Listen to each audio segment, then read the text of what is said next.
The hallway past the receiving room ran longer than Lassiter had described, and narrower, the walls pressing close enough that Caleb had to angle his shoulders to move through certain stretches without scraping them. Dana stayed half a step behind him, the second knife held low against her thigh the way he taught her, badly, in a kitchen neither of them lived in anymore. The next two came together, which was the mistake that killed them. They rounded the corner from a side passage in a loose pair, talking in low voices about something that didn't matter anymore the moment they saw Caleb. The nearer one reached for something at his belt. Too slow, the motion already wrong before it finished, and Caleb closed the gap and drove his palm into the man's jaw to snap his head back before the knife went in under the sternum, angled up, the way that found the heart fastest if you knew where to look. The second one got a hand on Caleb's shoulder. Caleb pivoted into the grip instead of away from it, using the man's own reach to bring himself inside his guard, and put the knife into his throat in the same motion he'd used on the first man in the corridor an hour before. Both bodies went down within 3 seconds of each other. Neither made a sound beyond the wet, final weight of falling. "2 more," Lassiter said, his voice gone thin. "There were 2 more posted at the chancel door, last I knew. Possibly others by now." "Posted how?" "Standing, watching. They don't expect trouble, Mr. Hale. Nothing has come at this building from the inside in longer than I've been alive." Caleb wiped the blade on the nearest body's shirt and kept moving. They found the first sign that something was wrong with the math 4 doors down. The man Caleb had killed in the utility corridor, throat opened, dropped without a sound, the first kill of the night, was standing in the hallway ahead of them. He was not entirely steady on his feet. His shirt was still dark down the front, stiff with blood that had dried and cracked along the fabric's folds. But he was upright, and his head was turning toward them with the slow, searching motion of a man getting his bearings after a long sleep, and the wound at his throat, Caleb could see it clearly in the hallway's dim light, had closed. Not healed clean, closed wrong, the skin knitted back together in a thick ridge that looked more like something melted and reset than something that had mended. Dana made a sound beside him that she swallowed before it became a word. "That's him," Caleb said, not a question. He'd recognized the face he'd just killed 20 minutes ago anywhere. "I told you," Lassiter said, and his voice had gone past fear into something flatter, more exhausted. "They get back up, every time, unless it goes through the book." The man in the hallway opened his mouth. What came out wasn't words so much as the shape memory of words. A rasp dragged up through a throat that had been cut open and rejoined in under an hour. He started walking toward them, his steps uneven, his hands rising at his sides with fingers that moved like a man relearning how fingers worked. Caleb stepped forward and put him down again, a fast strike to the side of the knee that folded his leg wrong, then the knife once more, this time driven up under the chin and held there while the body finished collapsing around it. "That won't last either," Lassiter said quietly. "Not forever. We need to move." The corridor opened into a wider gallery space before the chancel, a room that had once been, judging by the dimensions, something like a ballroom, now stripped of furniture and lit by candles set into iron sconces along every wall. 2 men stood at the far end, in front of a set of double doors carved with a pattern Caleb's eyes kept failing to resolve into anything coherent. They saw the blood on him before they saw his face, and that was enough. The first one came at him with a short blade of his own, swinging in a wide arc meant to open distance rather than commit, and Caleb let it pass an inch from his ribs before he stepped inside the man's reach and broke his wrist with a short, hard twist that put the blade on the floor between them. He used the man's own momentum to drive him face first into the wall, then drove the knife into the base of his skull while he was still trying to push himself upright. The second one had time to shout before Dana reached him. She drove her knife into his thigh, low and fast, the way Caleb had shown her years ago for exactly this reason, not to kill, but to drop a man's guard long enough for something else to finish the job. He buckled, swearing, and Caleb crossed the remaining distance in 2 strides and ended it with a strike across the throat that left no question about whether he'd get back up in the next 10 minutes. He would, eventually. That was the horror of it, but 10 minutes was 10 minutes. "The doors," Lassiter said, already moving toward them, his hands shaking so badly now that he had to use both of them to work the heavy iron latch. "Once we're through, there's no controlled way back out. I want you to understand that, Mr. Hale. Whatever happens in that room happens completely, one way or the other." "Open it," Caleb said. The chancel was smaller than Caleb had expected, and colder, and the cold had a texture to it that he felt against the back of his neck the moment the doors swung open, a wrongness in the air that had nothing to do with temperature and everything to do with what the room had been built to hold. The book sat on a stand at the room's center, open, its pages catching the candlelight in a way that made them look wet even though they weren't. Around it stood 4 people. Mrs. Ashworth was at the front, dressed exactly as she had been at his interview, her hands folded in front of her with the same composed patience. "Mr. Hale," she said, "or should I say Mr. Reyes?" Caleb didn't answer. He was counting the room, 4 standing, the book on its stand, Dana beside him, breathing hard, the knife still slick in her hand, Lassiter just inside the door, frozen in the specific way of a man who had crossed a line he could never walk back from. "Edgar," Mrs. Ashworth said, and her voice carried real disappointment, the kind reserved for family rather than enemies. 31 years, and this is how it ends." 31 years, Lassiter said, "of watching you feed this thing people who never had a chance. I should have done this decades ago."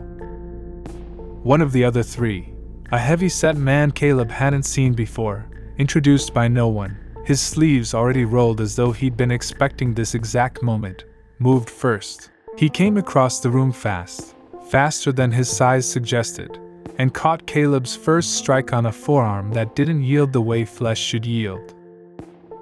Caleb adjusted instantly. He'd fought men who didn't go down easy before, men trained to absorb damage and keep coming.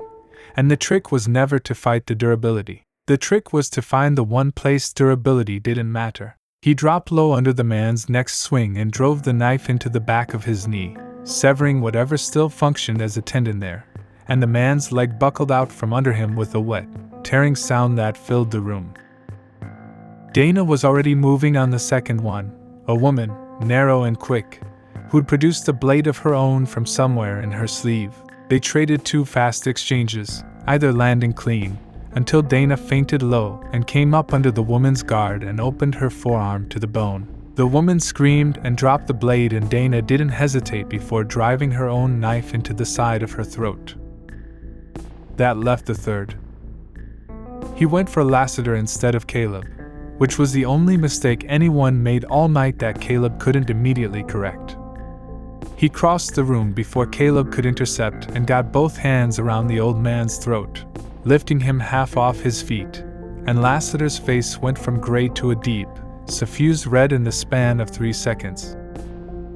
Caleb closed the distance and put the knife into the attacker's spine at the base of his neck. The grip on Lassiter's throat didn't release. He drove the knife in again, higher, severing whatever was left to sever, and this time the hands finally opened and Lassiter dropped, gasping, to the floor.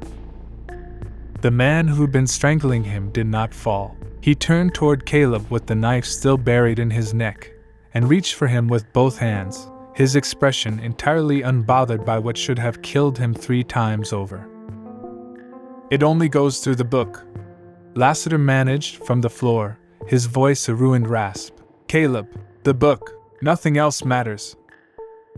Caleb put the man down a second time, a hard strike to the side of his skull that dropped him to one knee, followed by the knife finally finding something vital enough to matter, severing the artery at the throat in a spray that told him, at least, that whatever kept these people moving had limits on how much it could compensate for at once. He turned toward the stand at the room's center.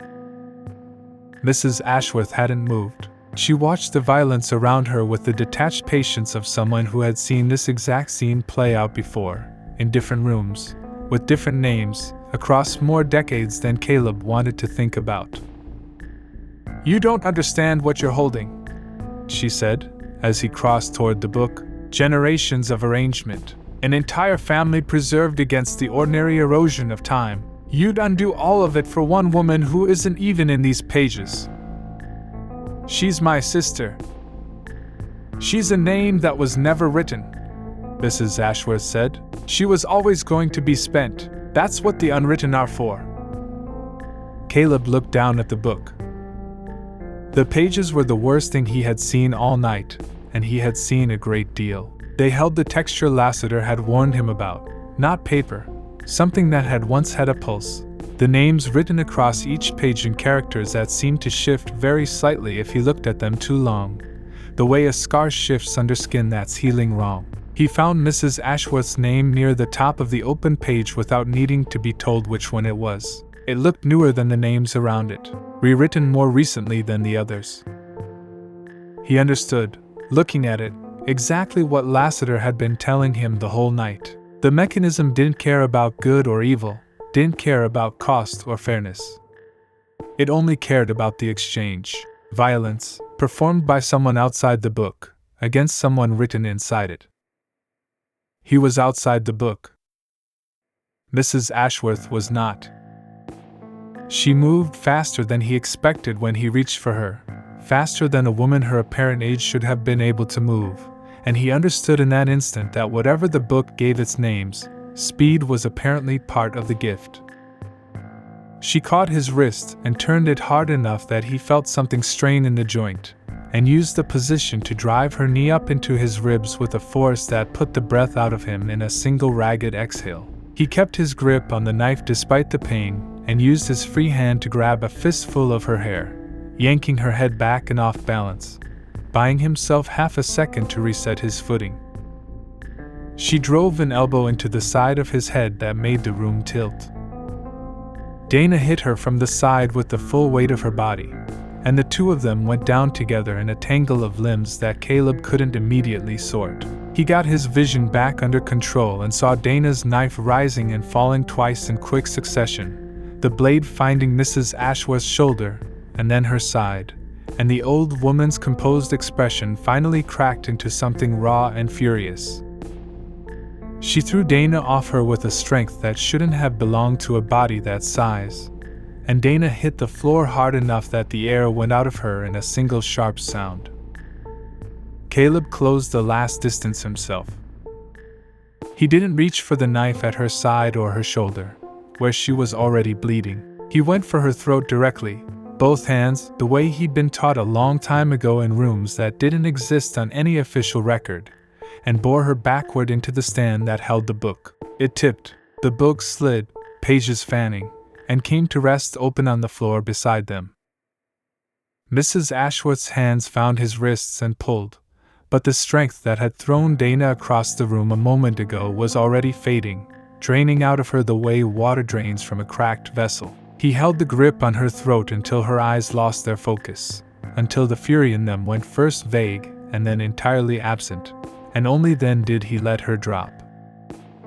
What happened to her body afterward was the thing he would remember longest.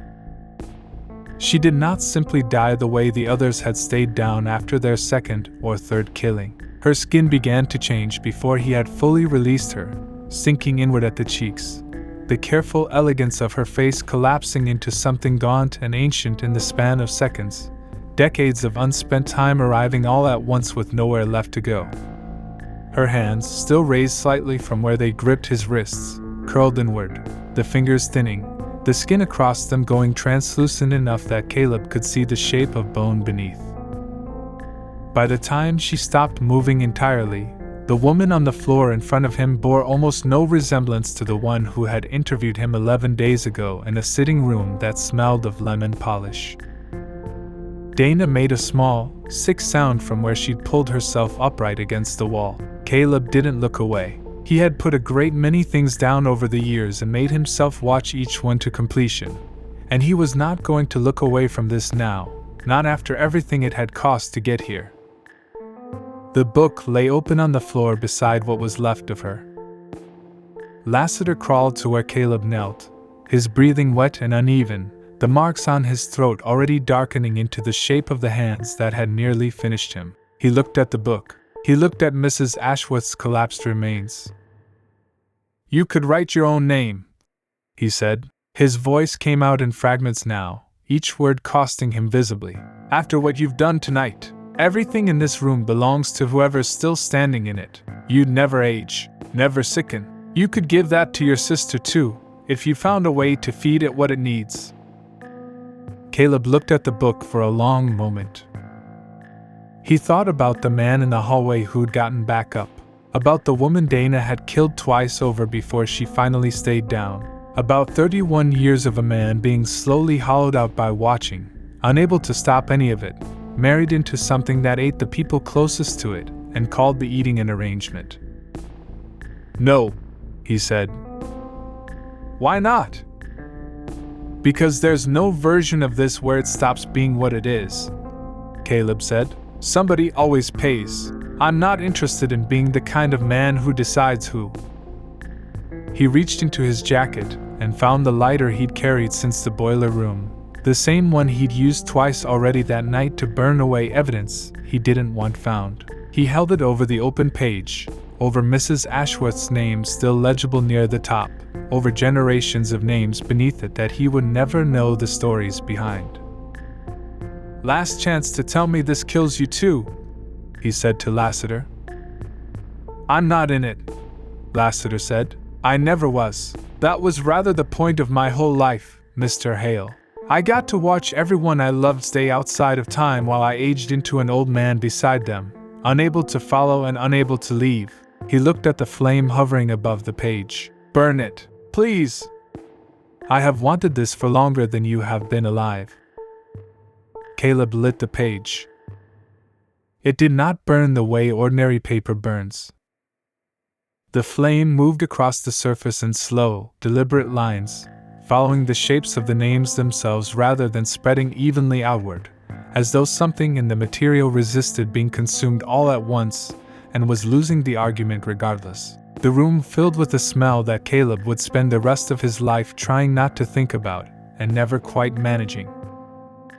Somewhere in the building above and around them, faintly, he heard something that might have been screaming, carried through walls that had clearly been built to keep such sounds contained. It didn't last long. By the time the book had burned down to something black and curled and finally still, the building had gone entirely silent in a way it hadn't been since he'd arrived 11 days into searching for his sister. Dana pulled herself upright using the wall. She looked at the ashes. She looked at Caleb. "Is it over?" she said. "I don't know," he said honestly, "but it's not going to get back up." They left Lassiter sitting against the chancel wall, his breathing still rough but steadying, insisting he needed a moment before he could manage the stairs. Caleb didn't argue with him about it. The man had earned whatever moment he needed.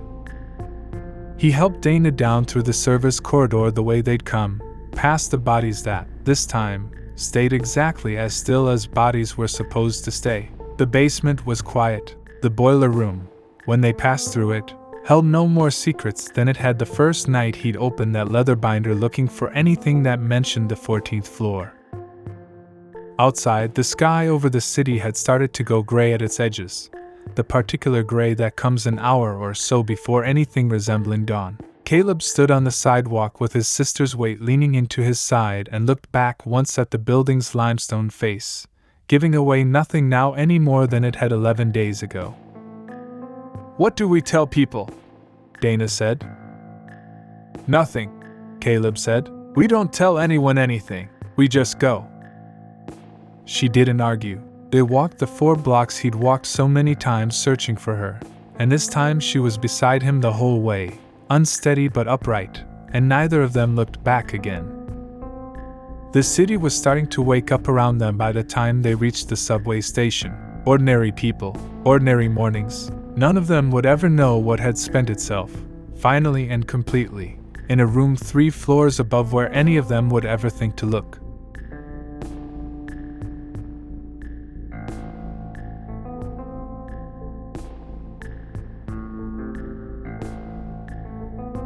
If you enjoyed this video, please do not forget to like, comment, or share this video with your friends. Subscribe to our channel to hear more stories like this one.